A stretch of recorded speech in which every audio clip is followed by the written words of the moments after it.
खोपोली शहरात भक्तिमय वातावरणात हनुमान जन्मोत्सव सुरू, दर्शनासाठी भाविकांच्या मोठ्या रांगा।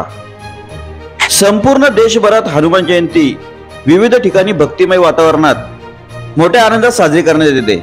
अशाच प्रकारे खोपोली शहरातील सुद्धा प्रसिद्ध असलेल्या कैलासवासी श्यामकांत नारायण तांबडेबुवा यांच्या आशीर्वादाने अखंड खोपोली हनुमान मंदिर मुळगाव या ठिकाणी हनुमान जन्मोत्सव सुरू आहे।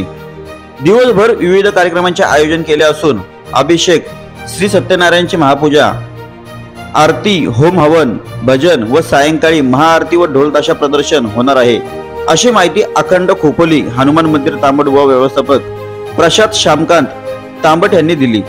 सदरील हनुमान मंदिरात दर्शनासाठी विविध क्षेत्रातील मान्यवरांसह शहरातील भाविकांच्या रांगा लागल्या आहेत।